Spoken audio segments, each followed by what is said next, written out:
Ladies and gents, this improv story is based on the idea by the winner of the marbles game, and that is: crew aboard a spaceship reminisce about Earth. Let the story commence. There was a woman called Mary, and a guy called Craig, and there was another guy called John, and there was another woman called Leslie, and there was about another 8 of them that I'm not going to bother mentioning right now. They're not important. I just need you to keep their names in mind. They were on a spaceship far, far away on a mission to Mars. They were sent there to be the first people to go to Mars. What they didn't...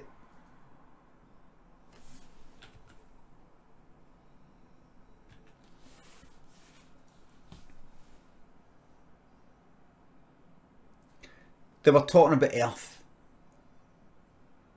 They were saying, holding back the tears, they'd been in that fucking spaceship for a year to the day. Earth days.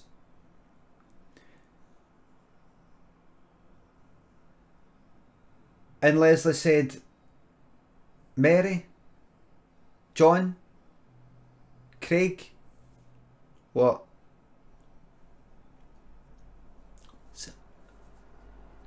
I miss it so damn much.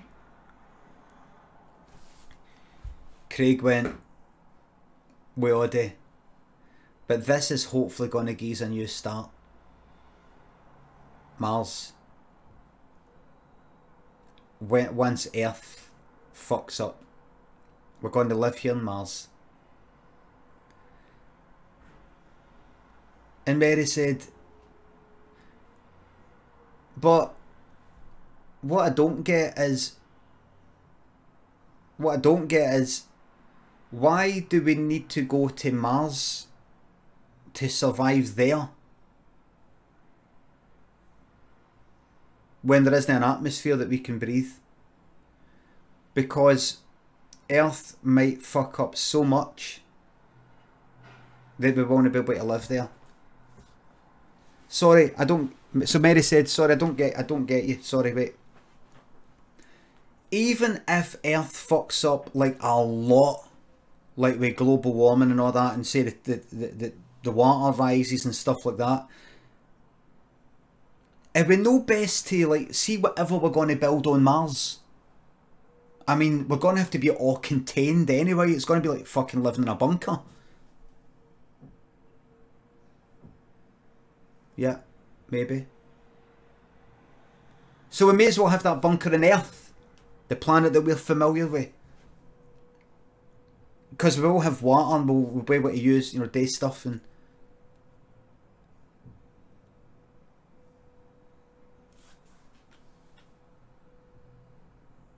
I know, but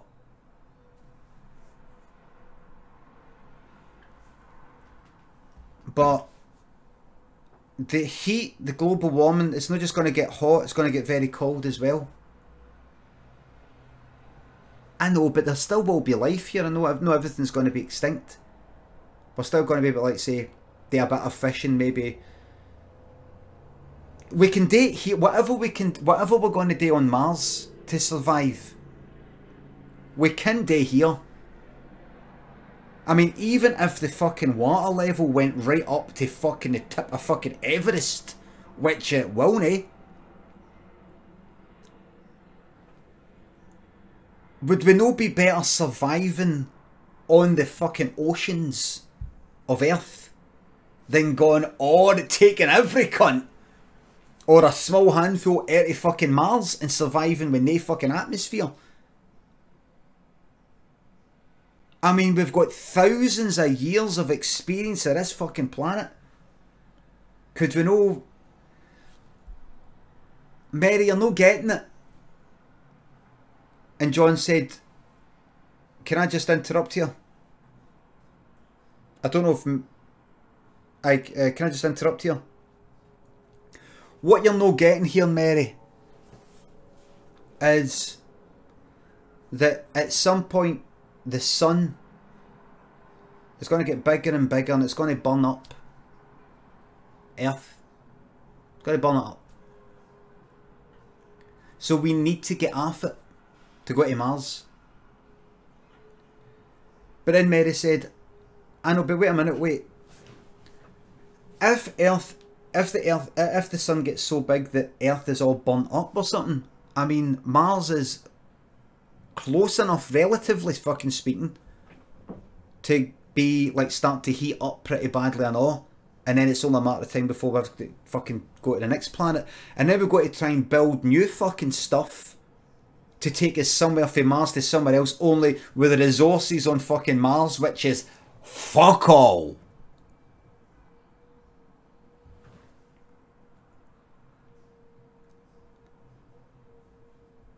John and Craig went like that. Listen, you're being a downer. You're being a downer, and we all think you're being a downer. Isn't that right? And the other ones that I've no named went like that. Yep.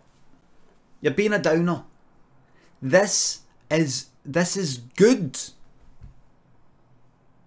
We're exploring. We're exploring. Have you forgot? We're exploring. Humans are explorers.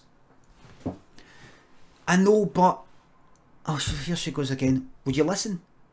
But is Mars... No. Do we know... We know what Mars is like. It's shite. We know what it's like. It's shite.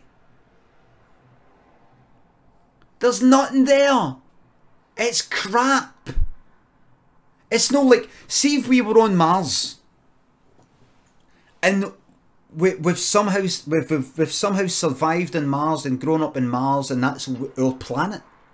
And then we look at that planet Earth out there, with its fucking oceans and fucking beaches, deserts, forests, North Pole, South Pole, and all that carry on. Then I would get it and go, we need to fucking go there.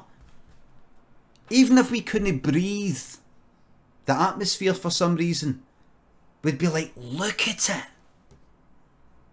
Let's explore that place. But there's nothing on Mars. There's nothing on it. If you're making a film about Mars and you want to make it look like you're actually on Mars, you film it in this wee bit somewhere in America was a bit of kind of desert. And everybody go, aye, that's Mars. Because that's the whole fucking thing looks like that. Mary, what is it you're saying? Get to the point here. I'm saying this. It's fucking shite. We should be exploring our own planet.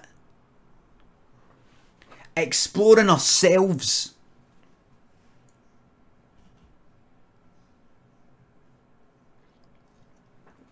It's pish, is what I'm fucking saying. Alright?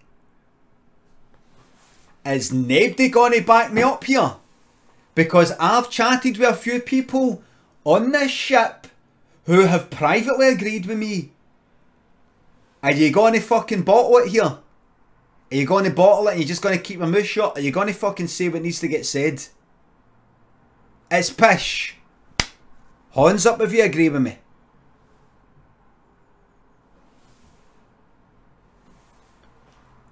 One of them went like that and then back down. Just one. Like that and then back down. Mary went like that. Fair enough. Fair enough. Fair enough. Alright. Okie dokie. Okie dokie. She bided her time. She bided her time.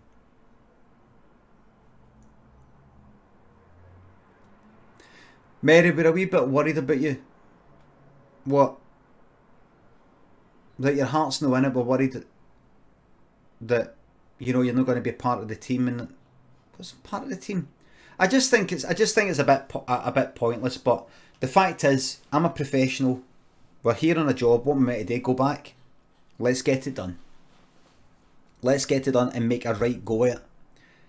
And then she waited another couple of weeks, and then she faked a revelation.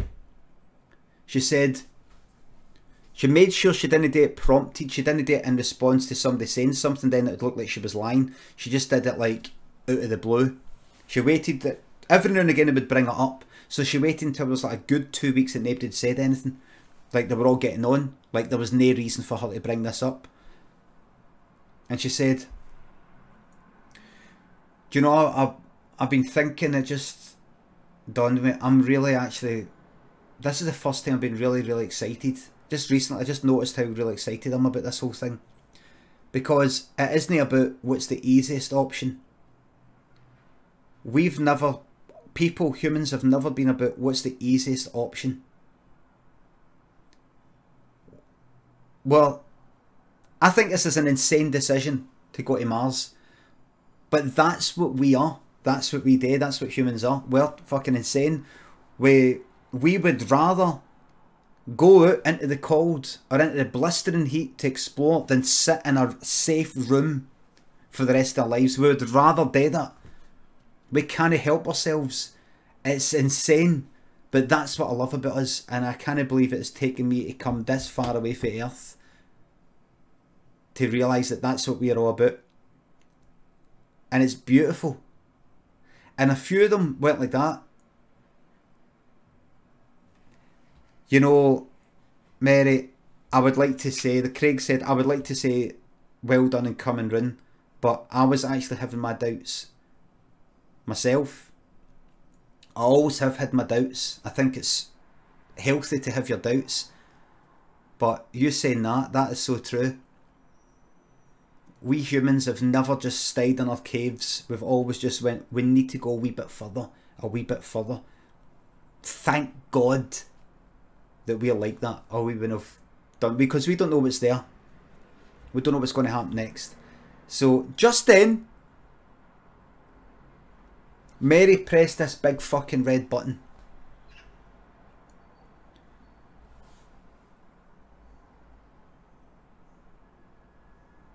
Three of them were sucked out right away into fucking space. Other ones were grabbing on that. She had the fucking helmet on right away. She walked up to Craig and went like that, right, Craig? She went like that. So I guess she went like that, right? Bang! The bone of the nose went into the brain, died instantly.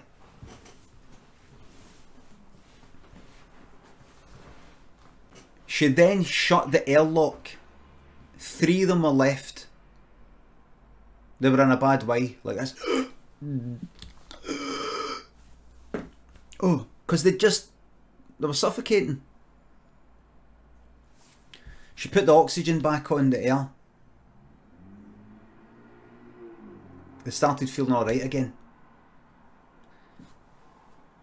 You need to talk about your spaceship designs after this. She'd already unlocked the airlock outside. She'd circumvented, she'd overridden the safety measures and things like that. She'd been doing that for quite a long time, Kate. Right? Quite a long time. Right?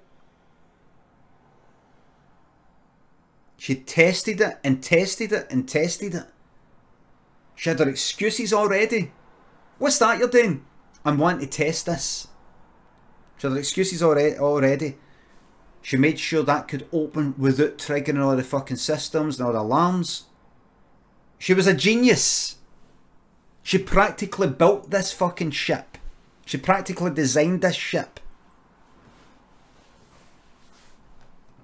She knew everything. That's why she did this, because she was the most clever of them all. Anyway, she brought the oxygen back on, the air. The crewmates started getting on their feet. She pressed the button again. Airlock opened, they started getting sucked out. She shut the airlock. They were like that. Because she was a fucking explorer. She was exploring the sensations that you get when you do these things to people. she'd never done anything like this before. There was nothing on Mars. She knew there was nothing there. But there were unexplored areas in her fucking mind, in her personality. She'd never been to. She knew they were there. We all know they're there. You know they're there, everybody. Dark areas of your mind. And it's no dark because, oh, you walk up to it and it's a brick wall. It goes on and it goes deeper and deeper. Into the caverns. Deep into the woods. You know it's there. You just don't go there. You just don't go there. You got no interest in going there. You don't know what's there. You know it's there though. You know it's there. She'd been on that fucking spaceship for more than a year now. And she'd just been looking into that. In her head, because there's fuck all to see. And she'd been looking into that in her head and going, what's it there? And it just all became dead clear in her mind. She stepped into the jungle. She stepped into the cave, the cavern, the abyss, whatever you want to call it. Just kept hitting that fucking, opening that airlock, watching them. Shutting the airlock, watching them. Opening the airlock, punching one of them right in the face, shutting it, watching them. Opening it again. And she's like, she felt that way you feel when you're in a physical place that's amazing, you've never seen before, and you're actually a wee bit intimidated by it. You're like, where is it a go? Where is it a go? It's exhilarating. She was like that. She was scared.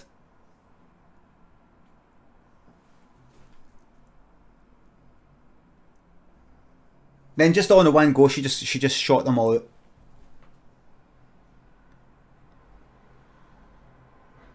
Shut the door, continued on the mission to Mars. And as she approached Mars,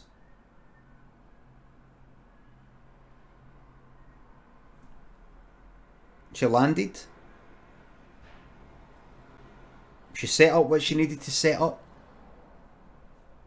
And she lived out quite a peaceful life. Just pottering away. Just pottering away, doing the you know, the sort of you know, plants and things like that. Just pottering away. Doing that. Nice wee life. After about 20 years, she started to kind of forget a wee bit. So she did reminisce. She did have a wee bit of kind of. She did have a wee pang for getting back to Earth so she could do all that again. But it was alright. She had the memories of what she did and that. It was so. The fond memories. Still so vivid. Of what she did on that ship because it was so extreme. A lot of the memories at Earth faded quite a bit, but what she did on that ship really, really stuck with her. Really kept her company at night. And then one day she just sort of like killed her. Absolutely no bother. Absolutely no bother. Well worth it. Well worth it. So here's to Mary. The greatest explorer Earth ever had. Mary. Raise your drinks. The end.